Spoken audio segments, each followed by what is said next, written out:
A woman lies dead in her horse's field in an idyllic New Forest setting. She's been stabbed to death.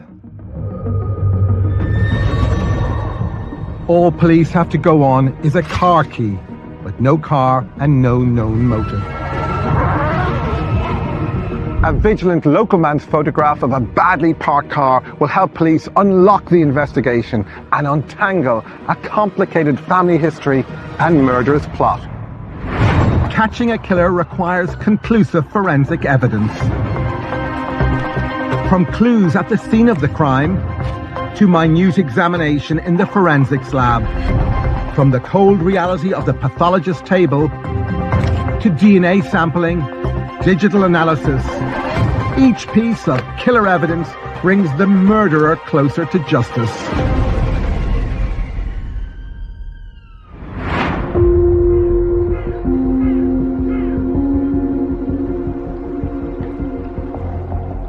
It's early evening near the picturesque village of Beaulieu, Hampshire. A distraught man calls 999, saying he's just found his wife next to one of her horses in a remote paddock. The victim is 47-year-old mother of 5, Penny Davis. Detective Superintendent Paul Barton will take charge of the case. So about 6 p.m. that evening, I received a call from the control room notifying me that a female had been found in a field with blood around her and some apparent injuries to her neck. Barton heads straight to the farmland where Penny has been found. So we're at Ley Green Farm in Beaulieu. Behind me, just to my left, is where Penny would have parked her car to go into this field here where she had her horses.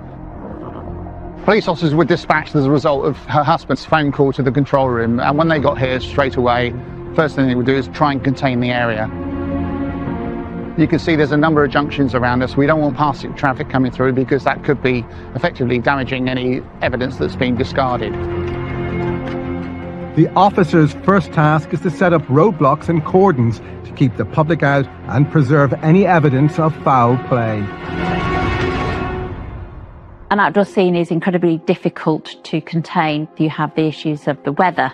Is it going to be raining? You might have the issue of wildlife potentially contaminating the crime scene. We have the ability to be able to put a tent over a body. It's for dignity of the victim, it's for preservation of evidence, and it's also to protect any police investigations so nothing is leaked out to the press or to the members of the public as to how somebody might have died, because that can jeopardise an investigation. With no obvious weapon discarded at the scene, Penny's body itself may hold the clue to how she died. Detective Superintendent Barton asks a forensic pathologist to give an initial assessment. Forensic pathologists specialise in unnatural deaths. In this particular case, the natural assumption would be that this could be a simple accident, either a fall of the horse or the horse is reared and she's been trampled by the horses. Maybe something happened to make the horse throw her, or maybe just something happened in the field, she tripped and then the horses started worrying her. So you have to have an open mind. On initial visual examination by the pathologist, she could see that there was some kind of wound to Penny's neck, but also a small minor puncture wound in her abdomen. And the pathologist's hypothesis at that time was this could potentially be an accidental injury caused by one of her horses. And in fact, the pathologist had experienced something similar recently. Well, sometimes things do come as a surprise. And it's only then when you can get your hands physically on the body and you start to remove the clothing, does it become obvious what you're dealing with. The priority now is to transport Penny's body to the mortuary without losing any vital evidence.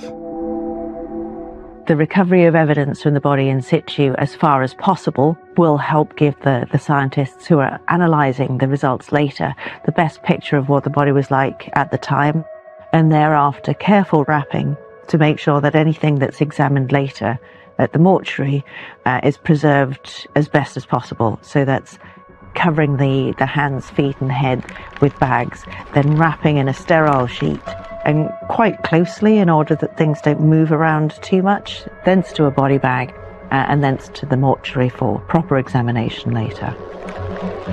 With Penny's body removed, forensic officers search for further clues at the scene. When we're assessing the scene where Penny's body was found, you're obviously looking for a weapon, what's caused this injury. And from the naked eye, we couldn't see any weapons in the vicinity. But what we did notice was there was a car key close to her body.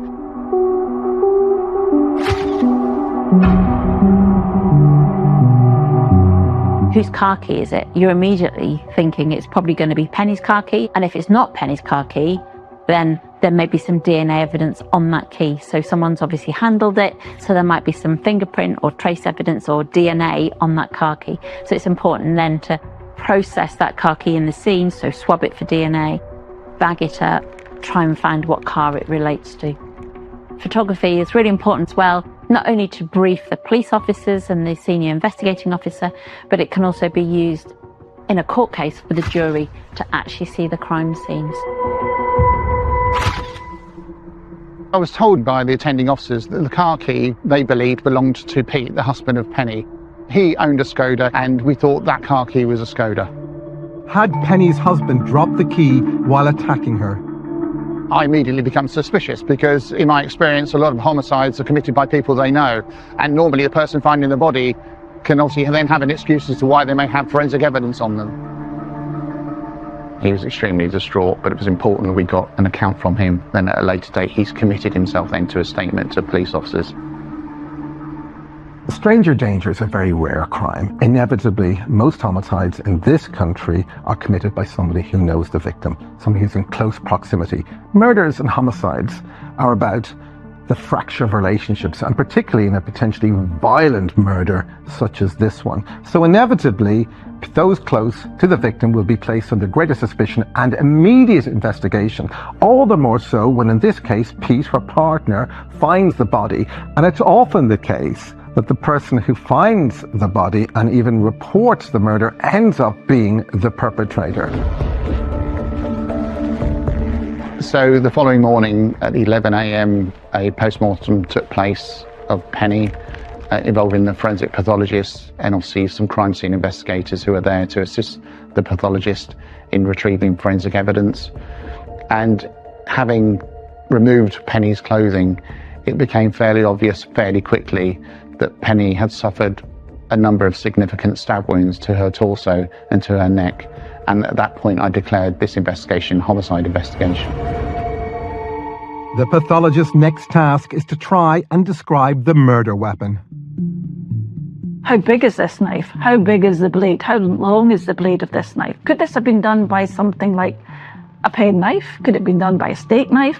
Or are we talking about, a big heavy duty carving knife type weapon?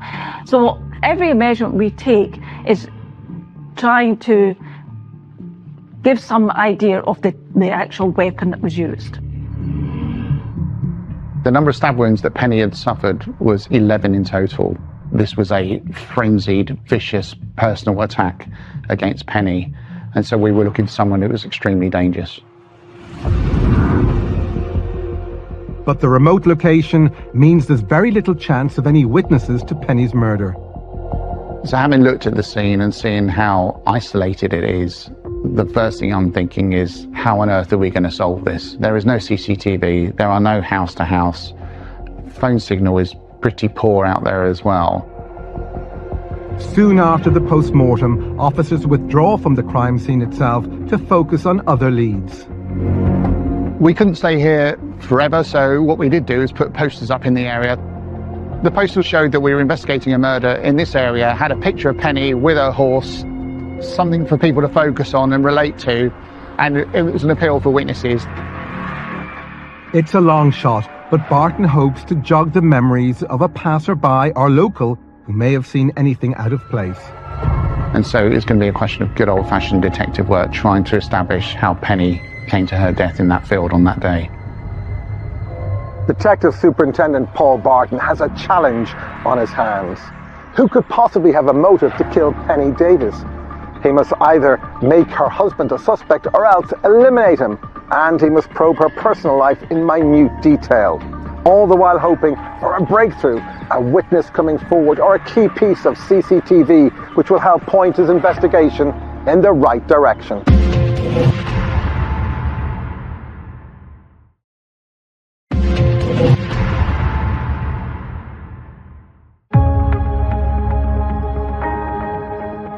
"47-year-old mother of 5, Penny Davis, has been found murdered in a paddock in the New Forest. She's been brutally stabbed to death. No witnesses have come forward, and the only significant evidence at the crime scene is a car key thought to belong to her husband." There's no obvious reason why this popular supermarket worker was murdered. Detective Superintendent Paul Barton of Hampshire Police has a real mystery on his hands, and he must start the investigation with those closest to the victim, starting with her husband of just 2 months, Peter Davis. And so one of my first concerns is we need to control Pete. We need to get hold of him, make sure he doesn't run off in case he's put on a bit of an act for the police officers and then he's on his toes and we can't find him. He's obviously gone up to Penny as well, so there could be some cross-contamination there. And the impression I got from Pete was he was genuinely distressed about what happened. But gut instinct can sometimes be wrong. He said he'd finished work that day. He decided to go and visit Penny. He parked up next to her car, saw that her handbag was on show, went into the field, almost challenged her about leaving your handbag there, and then came across this gruesome discovery of finding Penny lifeless in the field. Pete's alibi that he was at work all afternoon checks out, and Barton believes he's telling the truth. He sends family liaison officers to interview the family and try and find out who might want to harm Penny. So the family liaison officers will be tasked with finding out everything they can about the deceased, in particular what their movements were probably in the last 24 hours of their life, but also, was there anyone with a potential motive that might want to do this to Penny? The liaison officers are told about a previous marriage that ended, leaving bad blood between the two families. The marriage came to an end in 2012 after a few ups and downs. There was lots of arguments going on within the household, and on one occasion Penny accused her stepson of sexual assault against 2 children, which didn't obviously go down well within the family, and problems started to surface as a result of that. The information is added to the file, but it's not thought to be relevant. Meanwhile, the hunt for witnesses continues. We also identified a lady who also kept her horses nearby, and she recalled seeing Penny at 3:20 that afternoon. That was really, really useful because you're not looking back at 9 o'clock in the morning. Then you're not looking back at other things that will take your resources away from the focus of your inquiry. While Paul Barton and his team struggle to find any more witnesses or substantial evidence, the murder in this usually peaceful area of the New Forest is attracting considerable public attention. There were a sea of cameras and crew all around, and so I decided to do a briefing at the crime scene to all of the press, effectively get it all out of the way straight away, because it can be quite time consuming to deal with the media when actually you want to focus on the investigation itself. But I also accept that I need the media to get those messages out, because I need witnesses to come forward. Anyone who's got any information to pass that on to police. Sometimes the media can be the uninvited guests at a crime scene. It may sometimes open up a cascade of overwhelming information that may just be a distraction. Alternatively, it can be incredibly useful. It may flush out new suspects, new clues, new information from the public. So it's a balancing act between giving the public what they need, giving information which may feed back clues back to the investigative team, and of course, managing the investigation so nothing in the media will compromise future investigative leads. The media appeals prompt local man Tony Norris to come forward. Tony was a local resident to Bewley, and he was effectively like a neighbourhood watch individual for that area, and he would patrol the river area just to make sure there were no poachers in the area, and if he saw anything unusual he would make a note of it and call the police. And he came across what was a Vauxhall Zafira, silver in colour, parked up on a bridge near to where Penny's body was found. He thought it was unusual, and so unusual he actually took a photograph of the registration number. A couple of hours later he returned and he saw a male and a female trying the door handles of that car, and they couldn't get into the vehicle, and so they went away. And then I think an hour later a tow truck turned up and then put that vehicle on a low loader and drove it off. It may be nothing, but Barton needs to speak to the owner of the Vauxhall to rule out any connection with the murder. He runs the registration plate through the police national computer. And that established that the vehicle for the Vauxhall Zafira was registered to a female who was known to the police, but it's fairly low-level stuff such as antisocial behaviour and public order. She was visited by officers as a result of having the photograph of a vehicle being seen on the bridge. She explained that she did own the vehicle, but she had in fact lent it to a male called Justin Robertson. We then asked her, well, where is that vehicle? And she explained that Robertson had been in touch with her and said that he had lost the key and as a result had to get a tow truck to come and recover the vehicle. It's not until the following day, 2 days after Penny's murder, that this information about the silver Vauxhall suddenly becomes important. And so on this particular occasion, a fellow crime scene manager came into the incident room to conduct a peer review of where we were at that particular time within our forensic strategy. It's really important that you get your work peer reviewed, both within the crime scene, but also any decisions that you make outside the crime scene. So any submissions that you make, it's really good to discuss evidence with colleagues, because sometimes things are missed and sometimes things are mistaken for something else. So I sat in my office and I heard voices outside in the incident room and someone shouting, what car was it Pete drove? And somebody shouted, Skoda. And then this voice said, well, this key is a Vauxhall key. And as soon as I heard that, I sort of ran out of my office and said, what? With the realisation that the key found next to Penny's body likely belongs to the silver Vauxhall, officers arrest the owner and bring her in for further questioning. They also seize the Zafira and take it to the police car pound, where it's examined for any forensic evidence that Robertson drove it that day. Every strategy involves all the scenes that you know about and all the potential scenes that you don't yet know about. So that's everybody that your suspect has interacted with, every place that they've been, and obviously any vehicle that they've used or interacted with or been inside. So in this instance, we have a car, which is also a crime scene, and it's wrapped and covered entirely, lifted from where it is, and then onto a trailer, back to a forensic examination suite, where there's obviously a greater range of examinations that can take place in controlled conditions.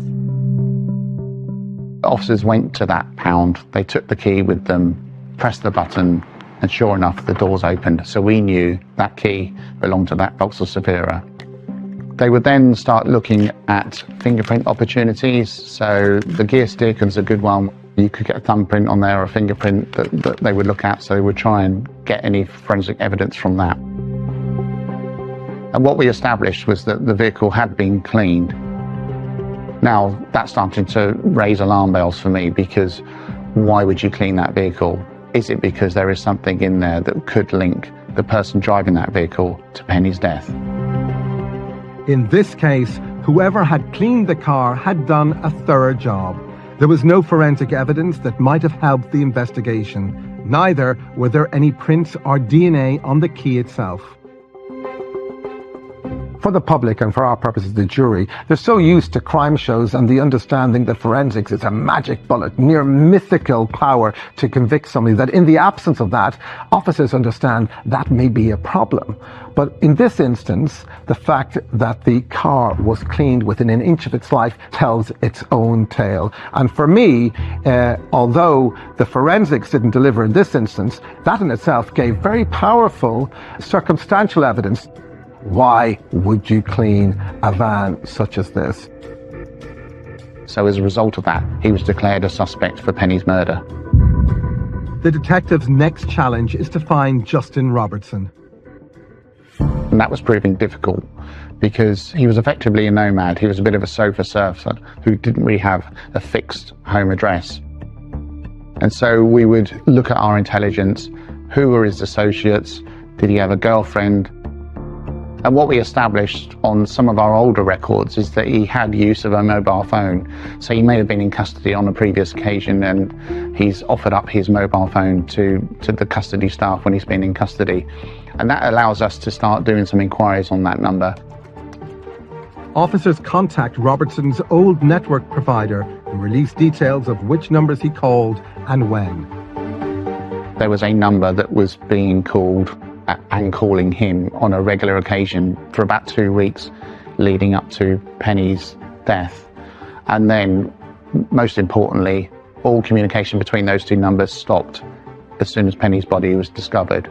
So for me, that was a key line of inquiry to identify who that number belonged to. Officers hope the suspicious calls might provide a link between Robertson and Penny Davis. We run the number through our own systems to see whether or not that number has been given either through intelligence or by the person who owns that handset at the time. If we identified that that phone belonged to Ben Carr. It's a major breakthrough, and Carr is the crucial link between Robertson, who dropped a key at the crime scene, and Penny. But Robertson's nowhere to be found. He's dangerous and on the run.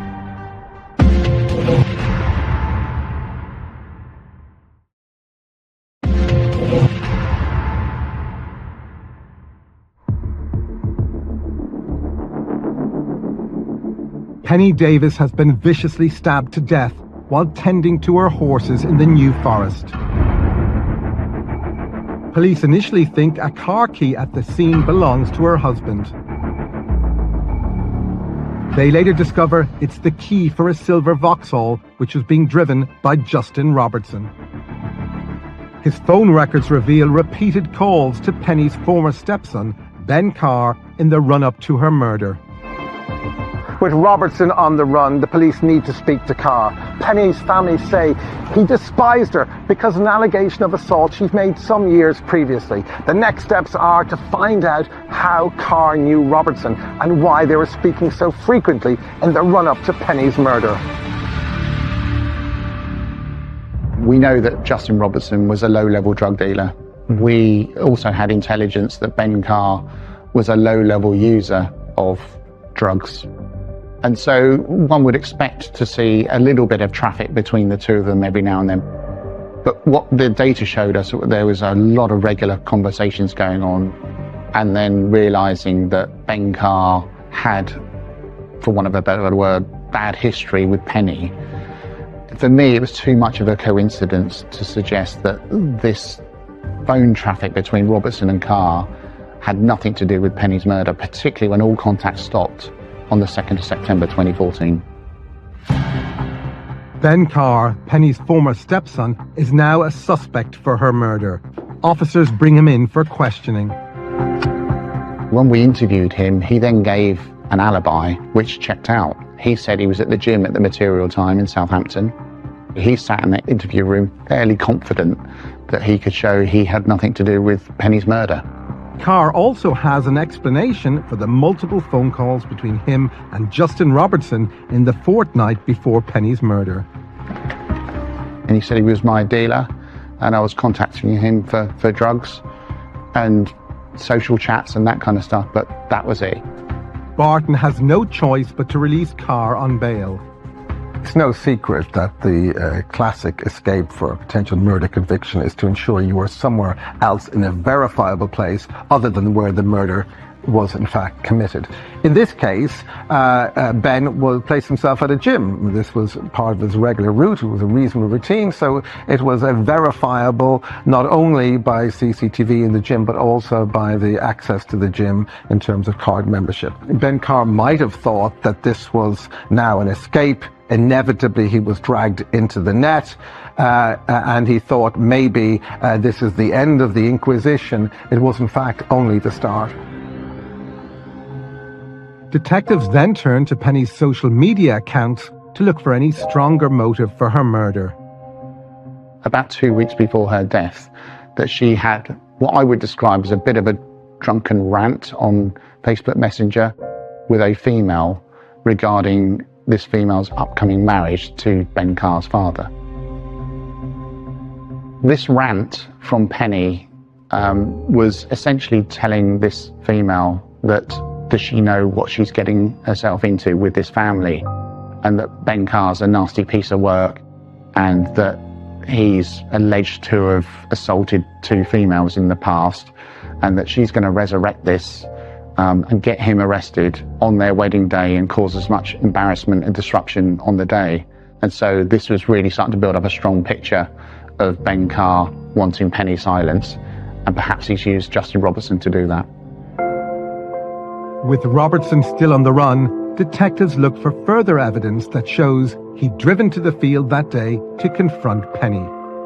They search for CCTV cameras that may have picked up her car and the silver Vauxhall driven by Robertson. At some point, our suspect has to get to the venue and has to leave the venue. What it means is any CCTV footage is going to be much, much further away. Could be miles and miles and miles. And if you can't narrow down the movements, then it's a problem. CCTV was limited for various reasons because of that rural location, but we did have the CCTV of Penny leaving Sainsbury's that afternoon. One of the other cameras we established was at the Montague Arms in Bewley, which is a local hotel, and it had a camera poking through the front door and just showing the road. But what one of my detectives found was the distinctive wheels of Penny's Toyota Land Cruiser going through the camera at a particular time. But more importantly, what it showed was following Penny's car was the Vauxhall Zafira wheels. Sometimes you may not get the full picture, literally. In other words, it's just a part. It's somebody from the waist down. It's a car from just halfway down the bodywork as it goes past a camera. Well, that's fine because you can then work on identifying that vehicle. Manufacturers have set patterns, and there are ways that you can find out which pattern of wheel goes onto which vehicle, and sometimes to narrow down even a year. We couldn't say Robertson was the driver at that time, but we know from our information that Robertson had access to that vehicle. More importantly, we were able to go back 24 hours and show Penny doing exactly the same journey, and more worryingly, the Zafira following her the day before. This shows that this was premeditated and that she was effectively being targeted. Digital forensic experts now analyse the old phone number they have for Robertson to see if it was also in the area that day. If we have a phone number, there's other things we can do. We can do cell site analysis to try and establish what his movements are. What your mobile phone does is it sends out a signal, and it's picked up by the 3 closest towers. And depending on how far you are from each different tower will depend on the resulting signal strength. And by triangulating those distances gives you an exact location. In a built-up urban area where there are multiple towers and the distances aren't so great, you literally can put it down to the meter. In more rural areas, it's not quite as accurate as that, but certainly you're still able to put a very, very good location. And what some of the phone data shows, certainly the cell site, was that he had been carrying out the same journey as Penny on the 2nd of September.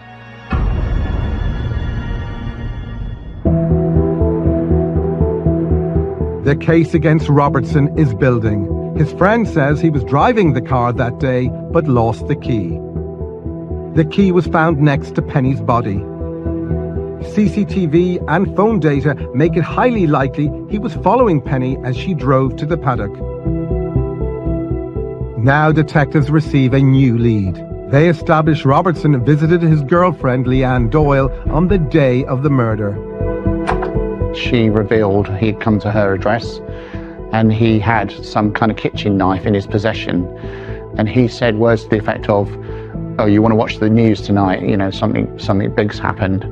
She didn't press him on that and didn't ask any more questions. And at that point, we hadn't disclosed that we were dealing with a murder investigation, so she didn't really understand what he was talking about. Doyle appears to know nothing about the murder, but when Barton's team discover Robertson met her, again 2 days after the killing, they arrest her. She said that Robertson had turned up at her address with a pair of trainers and asked her to dispose of them for him. We don't know exactly what evidence, if any, were on those trainers, but we can only assume there was likely to be blood or something else that could link him to Penny's death. This is starting to build up a really clear picture that he has an involvement in this incident that we're investigating. Having admitted to disposing of the trainers, Leanne Doyle is charged with assisting an offender. Leanne's evidence was compelling. Initially, she lied to police, was confronted with that lie, and then told a compelling and critical truth. She said that Justin Robertson had come and asked her to dispose of trainers. That showed that Justin Robertson had something to hide. We know that he cleaned the car that was spotted close to the scene. And of course, he was on the run. So all these compelling pieces of circumstantial evidence were pointing the finger that this was the potential murderer, and the police continued to hunt him down. Police are still one step behind Robertson, who has ditched the phone that may have led them to him. Barton then decides to offer a reward for information leading to his arrest. The decision pays off, and a week after Penny's murder, he turns himself in. So he would be forensically examined. He may still have material under his fingernails, so his fingernails will be scraped and cut. He would be photographed, and any injuries or marks that he's got, bearing in mind he may have had a fight with Penny, so any marks and scars would have been noted. And sure enough, he had some scratches and cuts on the top of his head. The wounds are swabbed, but there's no DNA linking Robertson to Penny Davis. The lack of forensic evidence is a setback. Detectives hope that Robertson will divulge some incriminating information in interview.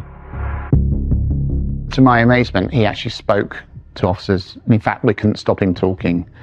He was confident. He had obviously had a week to rehearse what he was going to say. Let's go back to 8 o'clock that morning. I smoked cannabis, right, so some things I won't remember, some things I will remember. I don't know. He was basically saying that he wasn't responsible for Penny's death. He didn't know her, and that he's not that sort of person. He's more of a thief and a burglar, but he certainly doesn't go around killing people. Some people describe me as a rogue. Some people describe me as a bastard. Nobody will ever describe me as a murderer or somebody involved in a murder. It's just not my thing. Now, at some stage, we've got to start drip feeding the evidence to him to show how strong our case is. And at some stage in that interview, the key was put to him, and the fact that he'd been using the Saphira. And you could see that he wasn't sure that we had got the key, because he didn't know he'd left it in that particular place. He just knew he didn't have the key. So when that information was put to him, he had to think quickly, and he said, oh yeah, I was out in that area looking for houses to burgle, and I did have a box of Saphira, and I lost the key somewhere. I don't know where it was. It may have been in that field, but if it was, I certainly didn't see anybody in that field. So for me, that's really key. Obviously, I found out I didn't have the key then, so then I started walking across there. It was only to cut out walking up and across. He's putting himself in that location. He's putting himself in that vehicle. And these are all inquiries we no longer have to prove forensically or otherwise, because he's actually admitting that. Despite his denials, Robertson's account strengthens the police case, and Barton decides to rearrest Penny's stepson, Ben Carr. That way we have both our key suspects in custody at the same time, and we can compare their accounts against each other and essentially play one off the other, which is quite useful sometimes when you've got two suspects. Carr's arrest also gives detectives an opportunity to search his property for any incriminating evidence of his involvement in Penny's murder. Once someone's been arrested and they're a suspect, then the police have the power to search anywhere which is connected to that person. So whether it be a vehicle, a home address, place of work, anything that's connected to the suspect. And because they're a suspect, the police don't need a warrant to do it. During the search of Ben Carr's address, a number of items were seized as potential useful intelligence for the investigation. And importantly, there was a roll of banknotes totaling £1,500, I believe, that was seized. Now, we believe that was probably criminal money, possibly going to be used to buy drugs or maybe even sell drugs. But that was recorded and logged and booked into evidence. When officers started booking in the money and noting the serial numbers, they noticed there was some kind of anomaly either with the notes or with the serial numbers, which led to further inquiries, which then indicated that, in fact, these notes were counterfeit. Counterfeit or not, police suspect Carr was intending to pay Robertson with the money. Barton believes his case is strong enough to charge both men with conspiracy to murder Penny Davis. I imagine, in as far as this case is concerned, Ben Carr was really on the cusp as to whether they could have prosecuted him for the murder itself, for conspiracy. It seems on the facts he was too involved for merely assisting an offender. But that is a very nuanced decision, and one that requires some thought and possibly some further investigation. Ben Carr and Justin Robertson were subsequently charged with the murder of Penny Davis, and they were remanded in custody with a trial date set for the future.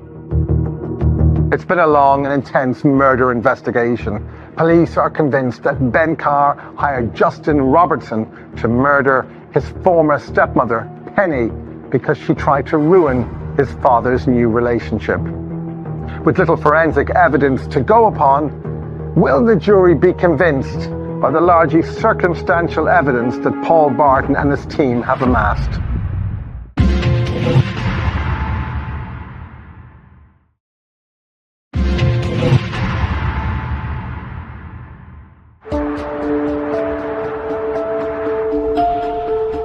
The 47-year-old mother of five, Penny Davis, has been brutally killed while looking after her horses in the New Forest.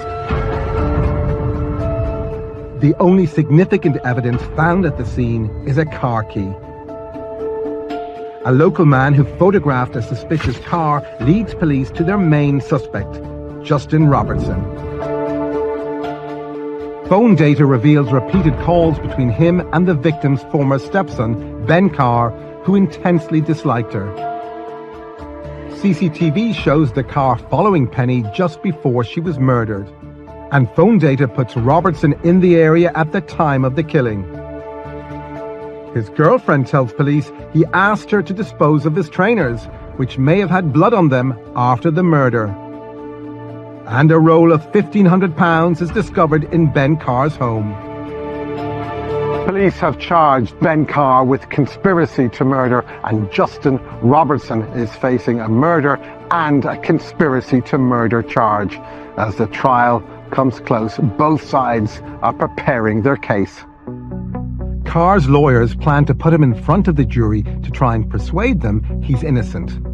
They give prosecutors what's known as a defense statement, advance notice of what he's going to say. If you don't serve a defense statement, as a matter of practicality, it's almost impossible for you as defense counsel to call your client, because they can then be taken to task by the prosecution and say, well, you're ordered to disclose a defense statement or serve a defense statement by this date, and you didn't do so, did you? Why haven't you served a defense statement? And that would be a disaster for any defendant.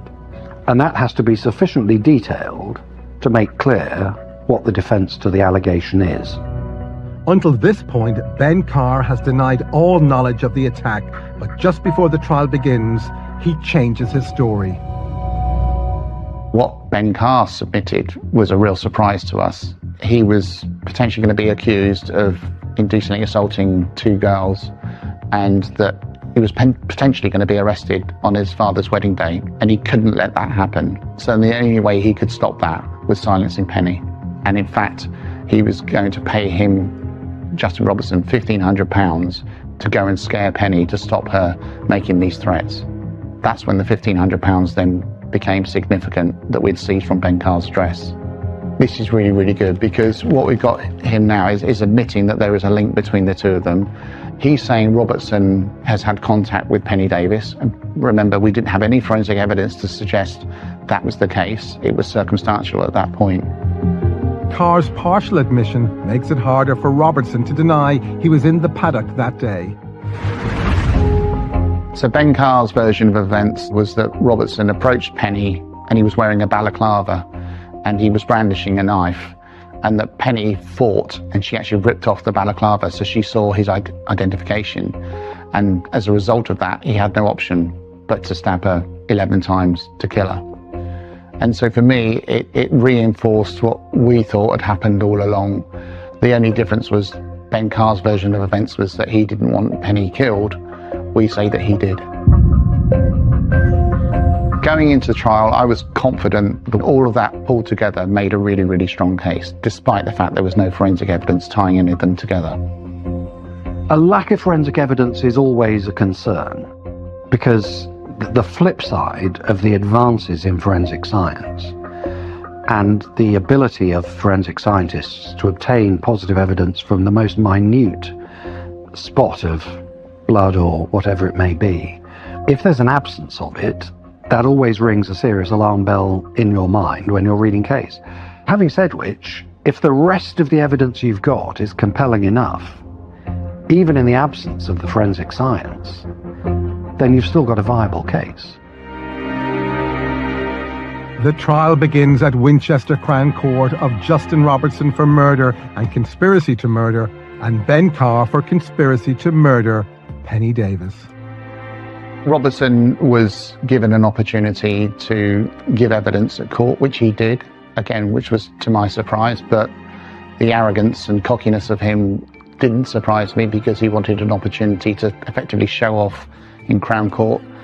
And he stuck to his guns in what he said in the interview, which is he's not a killer, he's a burglar, he's in the area looking for houses to rob, he lost the key, but he denied any knowledge of Penny Davis, never saw her, and refuted everything that Ben Carr had said in his defence case statement. On a couple of occasions he was chastised by the judge because he was winking at the jury, he was looking up and smiling, and bear in mind in the public gallery you've got Penny's family. That's, one of the most distasteful things I've seen in a courtroom. In contrast, Ben Carr was calm and respectful. In fact, one could say he was well rehearsed. So he was trying to win favour, I think, with the jury and come across as this kind of mild-mannered, respectful individual. Certainly not someone who would go around plotting to kill his ex-stepmom. Ben Carr's defence enrages Robertson. During Ben Carr's testimony, I recall Justin Robertson shouting out and actually threatening to kill Ben Carr, because he clearly didn't like what was being said, in that Ben Carr was saying that he had asked Robertson to just, threaten her and not kill her. And obviously Justin Robertson took offence to this and started playing up in the box. That was noted obviously by the jury. The jury is sent out to consider their verdicts. Will the circumstantial evidence be enough to convince them? At the conclusion of the trial, the jury returned a guilty verdict for Justin Robertson of murder and conspiracy to murder, and he was sentenced to life in prison with a minimum term of 32 years. Ben Carr was also found guilty of conspiracy to murder, and he was sentenced to life imprisonment with a minimum term of 30 years imprisonment. And at a later date, Leanne Doyle was convicted of perverting the course of justice and given a 10-month prison sentence. The sentencing remarks of Mr. Justice Popplewell were clear and succinct. He told Justin Robertson, "You targeted a helpless woman alone in a field in a remote location. The stabbing was brutal and ferocious," he said, "causing no doubt terror and physical suffering before Penny died. You have shown no remorse." In relation to Ben Carr, Mr. Justice Popplewell said, "Your part in this murder was no less culpable than that of Justin Robertson, although you did not deliver the fatal blows yourself." He said, "It was your plans for your ends, and I am satisfied that you were an equal partner in planning its execution." Leanne Doyle's conviction of perverting the course of justice was particularly satisfying for me, because this shows out a clear message, I think, to people that are going to try and protect people that are responsible for serious crimes, and in this case murder, that if you try and frustrate that investigation by disposing of evidence or hiding evidence, the courts take a very dim view in relation to that. So to receive a custodial sentence of 10 months is fairly serious and shows a clear sign that that won't be tolerated. For me, the most critical piece of evidence in this investigation was the car key that was found next to Penny's body, because that was linked to a vehicle that was subsequently seen by Tony Norris, and we now know was being used by Justin Robertson.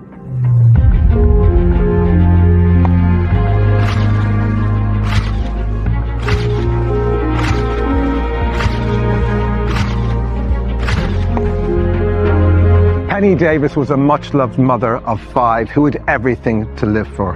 Her callous murderer left no forensic evidence at the scene, but carelessly dropped a car key during the vicious attack. This kick-started a highly complex and detailed investigation. But the dogged determination of experienced detectives now means that 2 dangerous men will spend the rest of their lives behind bars.